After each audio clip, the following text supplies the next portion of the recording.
सहसंपीचे वाचा अनथ पद सहिता एक अथ पदम सेयो यम सुत्वा उपसम्मति यम सुत्वा उपसम्मति।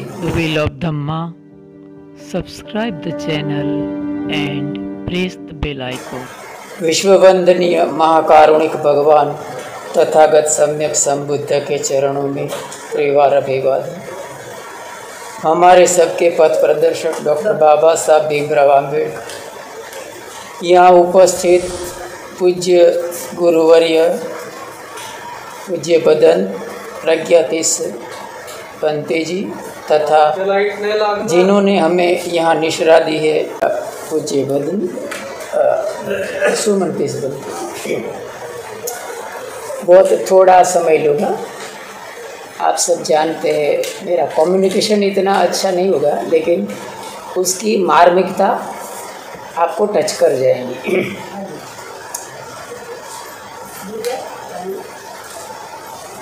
भगवान बुद्ध ने मिथ्या भावना की बात की है और मिथ्या भावना में ज़्यादातर जीवन जीने की कला उसमें इन्वॉल्व हो जाती है। और अगर इस मिथ्या भावना को हम अच्छी तरह से समझ जाते हैं तो हमें जीना आ जाता है, जीने की कला आ जाती है। किस तरह से? हमारे जीवन में हम 4 तरह के लोगों से मिलते हैं, 5वीं तरह के लोग कोई नहीं होते हैं।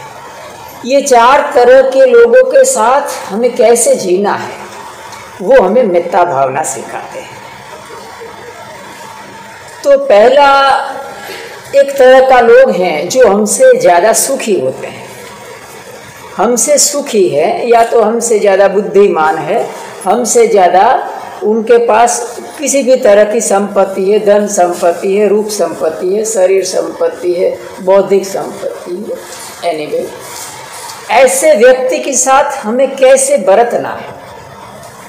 देखिए, मिथ्या भावना के धागे के अंदर 4 मोती पिरोए हैं और हम अच्छी तरह से जानते हैं ये 4 मोती कौन से हैं। मिथ्या, करुणा, मुदिता और उपेक्षा। ये 4 मोती है, वही हमें जीने की कला सिखाते हैं। देखिए, आप बराबर याद रखिएगा, जीवन में ऐसे ही लोग आपको मिलेंगे, हमसे जो सुखी है, हमसे थोड़े चढ़ियाते हैं, तो उसके साथ हमें कैसे बरतना है? उसके साथ हमें मुदिता से बरतना है। मुदिता का अर्थ होता है प्रसन्नता, ईर्ष्या नहीं करना है। किसी के अगर कोई ज़्यादा धनवान है, किसी के पास ज़्यादा बौद्धिक संपत्ति है, किसी के पास पावर, पोस्ट, पोजीशन, प्रेस्टीज कुछ भी है, तो ऐसे व्यक्ति के साथ हमें मुदिता रखना है। तीसरा मोती है, बराबर, मिथ्या, करुणा, मुदिता है। मुदिता मानी प्रसन्नता। हमें ऐसा सोचना है कि उसने अपने जीवन में कुछ पुण्य कर्म किया होगा। अनाथ पिंडक था तो पुण्य कर्म किया था, पुण्य था उस समय का। वो जो अनाथ पिंडक का घर का एक दास था, उसने पुण्य कर्म किया था। विशाखा माता थी, उसने पुण्य कर्म किया था। तब जाके उसको धन संपत्ति प्राप्त होती है, तब जाके रूप संपत्ति प्राप्त होती है, तब जाके हमें कोई भी प्रकार की संपत्ति प्राप्त होती है। तो ये पहला व्यक्ति है, हमें सुखी मिलता है। दूसरे प्रकार का व्यक्ति हमें मिलता है जो हमसे दुखी होता है, हमसे थोड़ा नीचे होता है। हो सकता है उसके पास हमसे कम बौद्धिक संपत्ति हो सकता है वो गरीब हो, आर्थिक रीते संपन्न ना हो सकता है वो कम पढ़ा लिखा हो। तो ऐसे व्यक्ति के साथ हमें कैसे बरतना है? ऐसे व्यक्ति के साथ कौन सा मोती हमें इस्तेमाल करना है? मिथ्या, करुणा, करुणा का। देखिए, जो प्रथम प्रकार का व्यक्ति था उसके साथ आप मैत्री नहीं कर सकते, मैत्री नहीं कर सकते। जैसे कि कोई सेलिब्रिटी है, बराबर, कोई सेलिब्रिटी है XYZ, बराबर, कोई फिल्म इंडस्ट्री का सेलिब्रिटी है, कोई क्रिकेटर है, तो उसके साथ मित्रता संभव नहीं होती है, बराबर। कोई भी तरह का मित्रता या तो किसी भी तरह का संबंध जो कि नज़दीकी का है, जैसे कि शादी ब्याह का है। शादी ब्याह में हम कैसे व्यक्ति पसंद करते हैं? जो हमसे समकक्ष होता है, बराबर, जो ऊंचे पद पर होते हैं, हमसे चढ़ियाते होते हैं, उनसे सिर्फ मुदिता फिट बैठती है, बराबर। अगर मेरी कोई गलती हो तो आप बीच में ही क्वेश्चन उठा सकते हैं। दूसरे प्रकार का व्यक्ति, मैंने बोला कि दुखी है, तो दुखी व्यक्ति होगा, उसके साथ भी आप मैत्री नहीं कर सकेंगे।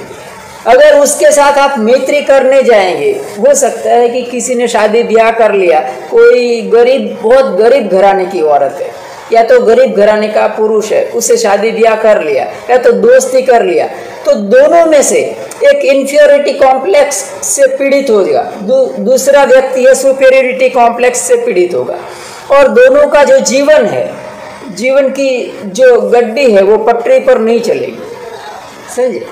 तो क्या है, हमसे गरीब है व्यक्ति, तो उसके प्रति करुणा रखना है, हमें उसके प्रति करुणा, उसको मदद करना है कुछ, लेकिन मदद करके उसको दूर से मदद करना है, नेकी कर कुएं में डाल, इस तरह से। तो ये दूसरे प्रकार का व्यक्ति है, आपको जीवन में मिलेगा, तो ऐसे ही बरतना। तीसरे प्रकार का व्यक्ति है हमसे समकक्ष है। समकक्ष व्यक्ति है जैसे कि जितना हम बुद्धिशाली है, बुद्धिमान है, हमारे पास जितनी धन संपत्ति है, हमारे पास जितनी पावर, पोस्ट, पोजीशन, प्रेस्टीज है, उतने ही सामने वाले के पास है, तो उसके बीच में एक संबंध पॉसिबल है, मित्रता पॉसिबल। देखो, मित्रता भावना का अर्थ फ्रेंडशिप नहीं होता है, याद रखिएगा, मैत्री नहीं होता है। मित्रता भावना का अर्थ होता है लविंग काइंडनेस। तो जो समकक्ष होता है उसके साथ मैत्री संबंध है। दो सेलिब्रिटी होगी, बराबर, शाहरुख खान है कि सलमान खान है, तो उनके बीच में मित्रता संभव है। क्रिकेटर है, सुरेश रैना है कि सचिन तेंदुलकर है कि XY, तो दोनों के बीच में मित्रता संभव है। तो ये है तीसरा व्यक्ति आपको मिलेगा जीवन में, समकक्ष होगा तो उसके साथ मित्रता करना। अगर जीवन में ऊंचा मिलता है, नीचा मिलता है, उसके साथ मित्रता नहीं करना, नहीं तो आपको मित्रता में धोखा मिल सकता है, मित्रता में आपको सहन करना पड़ सकता है। तो ये तीसरा प्रकार का व्यक्ति था। चौथा प्रकार का व्यक्ति ऐसा है कि जो हमसे नीची कक्षा का भी नहीं है, हमसे उतरती कक्षा का भी नहीं है, हमसे चढ़ती कक्षा का भी नहीं है, हमसे समकक्ष भी नहीं है। चौथे प्रकार का व्यक्ति ऐसा होता है जो बुरा होता है, बराबर। कोई गुंडा है, कोई असामाजिक तत्व है, कोई चोर है, कोई लुटेरा है, कोई गलत काम करने वाला है व्यक्ति। तो ऐसे व्यक्ति के साथ हमें कैसे बरतना है, ये सबसे बड़ी चैलेंज है हमारे जीवन की। तो जो ऐसा व्यक्ति है उसके साथ हमें उपेक्षा से पेश आना है। कोई ऐसा व्यक्ति है जो अच्छा नहीं है और हमें मिल जाता है तो कुछ नहीं, रास्ता क्रॉस कर जाने का, उसके साथ हाई हल्लो करके निकल जाने का, ज़्यादा उसके साथ इंटीमेसी नहीं बनाने का, नहीं तो आपको सहन करना पड़ेगा। देखिए, ये चार मोती है, एक ही धागे में पिरोए गए हैं मित्रता का। ये चारों के प्रति किसी के प्रति भी द्वेष भाव नहीं है, मित्रता सबके ऊपर है। तो भगवान बुद्ध ने थोड़े से शब्दों में बता के अपना मैं वक्तव्य खत्म करूँगा। भगवान बुद्ध ने मैत्री भावना, जिसको मित्रता भावना कहते हैं, उसके 11 लाभ बताए। अगर आप जीवन में उतारते हैं तो आप निहाल हो जाएंगे। जिस तरह से भगवान बुद्ध ने अनेक प्रकार की साधना विधि बताई ना, उसी तरह से एक साधना विधि मित्रतानुसति भी है। तो मित्रता भावना के 11 लाभ है, बराबर आप समझिएगा। क्या कहा है? मित्ताय भिक्खवे चेतो विमुत्तिया आसेविताय भाविताय बहुलीकताय यानिकताय वत्थुकताय अनुष्ठिताय परिचिताय सुसमारद्वाय एकादशा निशंसा। मानी अगर आप मैत्री भावना करते हैं उसमें सतत बने रहते हैं, उसको अच्छी तरह से भावित करते हैं, उसका अच्छी तरह से अभ्यास करते हैं, तो हमें 11 प्रकार के लाभ मिलते हैं। कौन से 11 है? सुखम सुपति सुखम पटिभुज्यति। हम जो व्यक्ति मैत्री भावना का अभ्यास करता है उसको आराम से नींद आ जाता है, सुख से सो जाता है। दुनिया में सबसे कीमती चीज़ कौन सी है, बता सकते हैं? नींद है। सबसे कीमती चीज़ नींद है।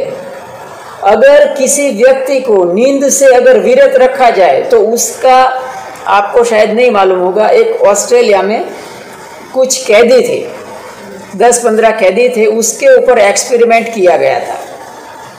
वो कैदियों को ऐसी सज़ा दी गई कि उनको सोने नहीं देने, उनको अमुक डेसिमल से ज़्यादा अगर साउंड पैदा करेंगे तो वो सो नहीं पाते थे, तो उनको सोने नहीं देते थे। माने युक्तियाँ प्रयुक्तियाँ करके उनका नींद उन्होंने हराम कर दिया। अभी उन्होंने एक कोठरी में उनको बंद कर दिया, बराबर 30 दिन हो गए। 30 दिन के बाद जब भी उनका जो कोठरी खोला तो ये जो कैदी थे 10, उनकी हालत क्या हो सकती है वो आप उसकी कल्पना भी नहीं कर सकते। वो सब जो कैदी थे उन्होंने अपने शरीर को खाने लगे थे, वो अपने शरीर को हाथ ऐसे सब मांस के लोथड़े निकल आए थे और वो ज़ॉम्बी जैसे बन गए थे। सब लोलुआन थे, एक दूसरे को काटते थे, चिल्लाते थे, जोर जोर से वो एकदम विक्षिप्त हो गए थे। 2-4 उधर मर गए थे और बाकी के थे उसको हॉस्पिटलाइज किया और उधर जाके वो मर गए, बहुत बुरी मौत मर गए। देखिए ये निद्रा का अभाव है। तो क्या होता है, जो मैत्री भावना का अभ्यास करता है, हम किसी का बुरा नहीं चाहेंगे तो कोई हमारा बुरा नहीं चाहेंगे, तो हम कैसे निश्चिंत रहते हैं ना, तो आराम से सो जाते हैं। सुखम सुपति सुखम पटिभुज्यति।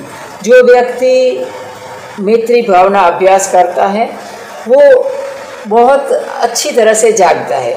सुबह जब भी जागते हैं हम तो कोई बार आप महसूस करेंगे तो क्या होता है, भारीपन शरीर में लगेगा कि नींद बराबर नहीं आया, ऐसा महसूस होगा। तो जो मैत्री भावना का अभ्यास करता है वो सुखम सुपति सुखम पटिभुज्यति, वो सुखपूर्वक जागता है। सुखम सुपति सुखम पटिभुज्यति न पापकम सुपीनम पश्यति। उसको पाप यानी दुस्वप्न नहीं आता है। हमें कोई बार सो जाते हैं फिर दुस्वप्न आ जाता ना, क्योंकि हमारे मन में किसी के प्रति द्वेष भावना चलता रहता है कि फलाने ने मुझे गाली दिया था, फलाने ने मुझे अपमान किया था, उसने मेरा ऐसा बिगाड़ा। तो क्या हमारे मन में जहर चलता है, तो क्या होता है, रात को नींद बराबर नहीं आएगी और ऐसा भूत प्रेत का स्वप्न आ जाएगा, हमारे छाती ऊपर कोई चढ़ गया है, मुझे गला दबा रहा है, ऐसा स्वप्न आ जाएगा। फिर आदमी डर जाएगा, पसीने पसीने हो जाएगा।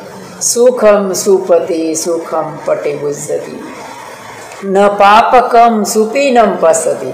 उसको दुस्वप्न नहीं आता है। न पापकम सुपीनम पश्यति मनुष्यानम पियो होती अमनुष्यानम पियो होती। जो व्यक्ति मैत्री भावना का अभ्यास करता है वो मनुष्यों में प्रिय होता है और अमनुष्यों में भी प्रिय होता है। अमनुष्य यानी यक्ष है, गंधर्व है, नाग है, फिर कुंभंड है, ये सब अमनुष्य कहे जाते हैं। अमनुष्य को भी एक दुनिया रहती है तो उसमें भी वो प्रिय होता है और मनुष्यों में भी वो प्रिय होता है। हम किसी का बुरा चाहते ही नहीं है तो क्यों कोई हमारा बुरा करेगा, तो सब में वो प्रिय होता है। मनुष्यानम प्रियो होती अमनुष्यानम प्रियो होती देवता रखंती। उसकी देवता रक्षा करता है। जो व्यक्ति मैत्री भावना की अभ्यास करता है उसकी देवता रक्षा करता है। आपने शायद उत्तरा की कहानी आप सुनना, उत्तरा थी एक, उत्तरा करके एक श्रेष्ठ घराने की लड़की थी, उसके ऊपर गरम गरम तेल डाल दिया था, लेकिन मैत्री भावना के अभ्यास से उसको वो तेल है ना, वो ऐसे फूलों की पंखड़ियों के माफक नीचे गिर गया था। क्यों? मैत्री भावना के अभ्यास से। तो क्या कहा, सुखम सुपति सुखम पटि बुझती न पापकम सुपीनम पश्यति मनुष्यानम पियो होती है मनुष्यानम पियो होती देवता रखंती नास अग्नि व विष व सत्थम व कमति। उनका नाश अग्नि विष या शस्त्र नहीं कर सकते हैं। जैसे मैंने बताया उत्तरा का कुछ भी नहीं हुआ, क्यों, मेत्ता भावना का अभ्यास करती थी। इसी तरह से आप बहुत सारा, जैसे कि महामोगलान था, महामोगलान के ऊपर कितनी बार हमला किया गया, लेकिन दिल में मैत्री होता है, करुणा होती है, मुदिता होती है, तो हमेशा क्या होता है, उनकी रक्षा होती है। तो क्या होता है, मैत्री भावना के कारण हमारी सुरक्षा होती है। नास अग्नि व विष व सत्थम व कमति तुवट्टम चीतम समाधियति। मानी अगर वो ध्यान करता है तो तुरंत ही उसका ध्यान लग जाता है, तुरंत ही वो समाधिस्थ हो जाता है। उनको ध्यान करने में ज़्यादा समय नहीं जाता है। ध्यान करने में हमें देर लगता है, देर लगता है इसीलिए कि हमारे अंदर वितर्क विचार सब चलते रहे, संकल्प विकल्प चल रहे होते हैं। हम किसी के प्रति द्वेष होता है, जहर होता है, नफरत होती है, राग होती है, तो इसके कारण हम जल्दी से ध्यान में उतर नहीं पाते हैं। तो क्या कहा, तुवट्टम चीतम समाधियति मुखवाणो विपस्सिदति। जो व्यक्ति मैत्री भावना का अभ्यास करता है उसके चेहरे पर कांति आती है, उसको सौंदर्य प्रसाधन की जरूरत नहीं पड़ती है, उनको किसी भी तरह का फेयर एंड लवली का जरूरत नहीं पड़ता, ये सौंदर्य प्रसाधन वो सौंदर्य नहीं जरूर पड़ता है। उसका कारण है, उसको ऐसे ही नहीं भगवान बुद्ध ने कहा है, उसका वैज्ञानिक कारण है। अगर आप ध्यान करेंगे, मैत्री भावना का अभ्यास करेंगे, तो हमारा ऊर्जा है वो ऊपर की तरफ गतिमान होती है। जैसे कि आप ध्यान करेंगे और मैत्री भावना का अभ्यास करेंगे ना, तो हमारी ऊर्जा है, ऊर्जा उनको कहूँगा तो थोड़ा समझने में आपको दिक्कत होगा। हमारा जो ब्लड सर्कुलेशन है वो ऊपर की तरफ बढ़ता है। जैसे ऊपर की तरफ बढ़ेगा तो आपका चेहरे के ऊपर नया ब्लड सर्कुलेशन आने की वजह से चेहरे पर कांति आ जाती है, समझे। तो क्या कहा, तुवट्टम चेतम समाधियति मुखवाणो विपस्सिदति असमूढ़ो कालम करोति उत्तरी मपटे विंजतो ब्रह्मलोको पगो। वो कभी बेमौत नहीं मरता है, याद रखिए। जो मैत्री भावना का अभ्यास करता है वो कभी बेमौत नहीं मरता है, वो हमेशा सुख से उनका देह त्यागता है। असमूढ़ो कालम करोति उत्तरी मपटे विंजतो ब्रह्मलोको पगो। अगर वो थोड़ी सी गलती कर भी देता है, जीवन में हम पथ पर चल रहे तो हो सकता है कि जीवन में कोई गलती हो जाए, तो भी अगर ऐसा गलती हो भी जाता है तो भी ब्रह्मलोको पगो होती, वो ब्रह्मलोक का गामी बनता है।